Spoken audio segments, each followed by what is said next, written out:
വിശുദ്ധ റമളാനിൽ ഒരുപാട് നന്മകൾ ചെയ്യാൻ നമ്മൾ തയ്യാറായിരിക്കുകയാണ്. നമ്മൾ ആദ്യം ചെയ്യേണ്ട ഏറ്റവും വലിയ നന്മ പിണക്കങ്ങളൊക്കെ തീർക്കലാണ്. പിണക്കം നമ്മുടെ നബിക്ക് ഇഷ്ടമായിരുന്നില്ല. അള്ളാഹു നമ്മളോട് പിണങ്ങുന്നില്ലല്ലോ. നമ്മൾ എത്രയോ തെറ്റ് ചെയ്യുന്ന ആളുകളല്ലേ. അള്ളാഹു നമ്മളോട് പിണങ്ങുന്നുണ്ടോ? അള്ളാഹുവിനെ വിശ്വസിച്ചവനും വിശ്വസിക്കാത്തവനും അള്ളാഹു അനുഗ്രഹം ചെയ്യുന്നില്ലേ? അവർക്ക് ഭക്ഷണം കൊടുക്കുന്നില്ലേ? ഒരു നേരം അള്ളാഹുവിൻ്റെ മുമ്പിൽ തലചായ്ക്കാത്തവന് പോലും ആരോഗ്യം അള്ളാഹു നിലനിർത്തി കൊടുക്കുന്നില്ലേ? അള്ളാഹു പിണങ്ങുന്നില്ലല്ലോ. മനുഷ്യർ തമ്മിൽ പെട്ടെന്ന് പിണങ്ങുന്ന ഒരു പ്രവണത ചില ആളുകളെങ്കിലും ഉണ്ടായിരിക്കാം. ഈ റമളാനിലെങ്കിലും, ഈ റമളാൻ മുതൽ അങ്ങോട്ട് മരണം വരെ പിണക്കങ്ങളില്ലാതാവണം. എല്ലാ വ്യാഴാഴ്ച ദിവസവും തിങ്കളാഴ്ച ദിവസവും മനുഷ്യരുടെ അമലുകൾ, കർമ്മങ്ങൾ അള്ളാഹുലേക്ക് ഉയർത്തപ്പെടുമെന്നാണ്. എല്ലാവരുടേതും അള്ളാഹുലേക്ക് ഉയർത്തപ്പെടും. പക്ഷേ പിണങ്ങിക്കഴിയുന്നവരുടേത് ഉയർത്തപ്പെടുകയില്ല. നബി തിരുമേനി സല്ലല്ലാഹു അലൈഹി വസല്ലം പഠിപ്പിച്ചിട്ടുണ്ട്. അവര് ഇണങ്ങുന്നവരെ, മിണ്ടുന്നവരെ അവരുടെ കർമ്മങ്ങൾ ഭൂമിയിൽ നിൽക്കുകയാണ് എന്ന് പറഞ്ഞാൽ അള്ളാഹു സ്വീകരിക്കുകയില്ല എന്നർത്ഥം. ലാ യജൂസു ലിമുസ്ലിമിൻ അൻ യഹ്ജുറ അഖാഹുൽ മുസ്ലിം ഫൗഖ സലാസ്. എന്തെങ്കിലും ചില കശപിശകളും പ്രശ്നങ്ങളും ഉണ്ടായേക്കാം. പക്ഷെ 3 ദിവസത്തിലേറെ 2 വിശ്വാസികൾക്ക് പിണങ്ങി നിൽക്കാൻ പാടുള്ളതല്ല. ലാ യഹില്ലു, അവർക്ക് അനുവദിക്കപ്പെട്ടതല്ല എന്നാണ് നബി തങ്ങൾ പറഞ്ഞു. ഒരാൾ മറ്റവനെ കാണുമ്പോൾ അവ മുഖം തിരിക്കുന്നു, അപ്പോൾ ഇയാൾ മുഖം തിരിക്കുന്നു, അവൾ മുഖം തിരിക്കുന്നു, ഇവൾ മുഖം തിരിക്കുന്നു. അങ്ങനെ 2 പേരും മിണ്ടാതെ 3 ദിവസത്തിലേറെ കഴിഞ്ഞാൽ അള്ളാഹു സുബ്ഹാനഹു വ തആല അവർക്കത് അനുവദിച്ചു കൊടുത്തില്ല. തീർച്ചയായും അതിനെ സംബന്ധിച്ച് നാളെ ചോദ്യം ഉണ്ടായിരിക്കും. നബി തങ്ങൾ പറഞ്ഞു, ഖൈറുഹും അല്ലദി യബ്ദഉ ബിസ്സലാം.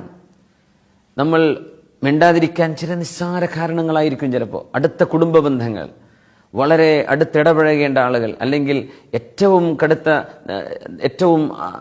നല്ല ബാധ്യതയോ കടപ്പാടുകളോ ഉള്ള നമ്മുടെ അടുത്ത രക്തബന്ധങ്ങൾ, അവരോടൊക്കെ എന്തെങ്കിലും ചില കല്യാണത്തിൻ്റെയോ സൽക്കാരത്തിൻ്റെയോ അവിടുന്ന് അത് പറഞ്ഞു, ഇവിടുന്ന് ഇത് പറഞ്ഞു, എന്തെങ്കിലും വീട്ടുകാർ അങ്ങോട്ടും ഇങ്ങോട്ടും പറയുന്ന കുട്ടികളുടെ ചില പ്രശ്നങ്ങൾ, ഇത് കാരണമൊക്കെ പിണങ്ങി നിൽക്കുന്ന വലിയ വലിയ ആളുകൾ. ആ പിണക്കം ഈ റമളാനോട് നിർത്തിയേ പറ്റൂ. നിങ്ങളിൽ ഏറ്റവും ഉത്തമർ ആരാണോ ആദ്യം ചെന്ന് അസ്സലാമു അലൈക്കും എന്ന് പറയുന്നത് അവരാണ്. അവർക്കാണ് ഏറ്റവും വലിയ പുണ്യം. ആരാണോ തുടങ്ങുന്നത്, ഒരാൾ വന്ന് അസ്സലാമു അലൈക്കും എന്ന് പറഞ്ഞു നമ്മളോട് മിണ്ടാൻ വേണ്ടി വന്നാൽ അതിന് സലാം മടക്കൽ നിർബന്ധമാണ്. അതുകൊണ്ടാണ് സലാം പറയൽ സുന്നത്താണ്, പക്ഷേ മടക്കൽ നിർബന്ധമാണ്. ഒരാൾ വന്ന് പറഞ്ഞു എനിക്ക് മാപ്പ് തരണം, നമ്മൾ മാപ്പ് കൊടുത്തേ പറ്റൂ എന്നാണ്. ഒരാൾക്കും പറഞ്ഞുകൂടെ ഞാൻ പൊരുത്തപ്പെട്ട് തരില്ല. ഒരാൾ വന്ന് ചോദിക്കാൻ ഇന്നതൊക്കെ സംഭവിച്ചു പോയിട്ടുണ്ട്, മാപ്പ് ചെയ്തു തരണം, എനിക്ക് പൊരുത്തപ്പെട്ട് തരണം എന്ന് പറഞ്ഞാൽ പൊരുത്തപ്പെട്ട് ഞാൻ തരില്ല എന്ന് ഒരാൾക്ക് പറയാൻ പാടില്ല. തിരുനബി സല്ലല്ലാഹു അലൈഹി വസല്ലം തങ്ങളുടെ ആജ്ഞയാണ്, നമ്മൾ പൊരുത്തപ്പെട്ട് കൊടുത്തേ പറ്റൂ. ആദ്യം ആരാണോ സലാം പറയുന്നത് അവർക്കാണ് സർവ്വ പുണ്യവും. ഇന്ന് സലാം പറയാനുള്ള മാർഗങ്ങൾ വളരെ എളുപ്പമല്ലേ. ഒന്ന് ഫോൺ വിളിക്കുക, നിങ്ങൾക്ക് വാട്സപ്പ് ഉപയോഗിക്കുന്നുണ്ടോ, വാട്സപ്പിൽ ഒരു നല്ല മെസ്സേജ്. വിശുദ്ധ റമളാനല്ലേ, നമുക്ക് ഒരുപാട് കാലയിൽ പിണങ്ങുന്നത്, മരിച്ചു പോകണ്ടേ, നമുക്ക് നന്നാവാം, നന്നായാൽ ഒരുപാട് നമ്മുടെ കർമ്മങ്ങൾ, 2 പേരുടെയും കർമ്മങ്ങൾ സ്വീകരിക്കപ്പെടുമല്ലോ, നമുക്കൊരു വിട്ടുവീഴ്ചയാവാം. നിങ്ങളൊരു വാട്സപ്പ് മെസ്സേജ് വിട്ടു, നിങ്ങളൊരു സലാം കൊടുത്തയച്ചു, നിങ്ങളൊന്ന് ടെക്സ്റ്റ് ചെയ്തു, നിങ്ങളുടെ ഫേസ്ബുക്കിൽ നിങ്ങൾ അവരുമായി കോൺടാക്ട് ചെയ്തു. ഏതെല്ലാം രീതിയിൽ നമുക്ക് നമ്മുടെ ബന്ധങ്ങൾ കൂട്ടി ഇണക്കാൻ പറ്റും.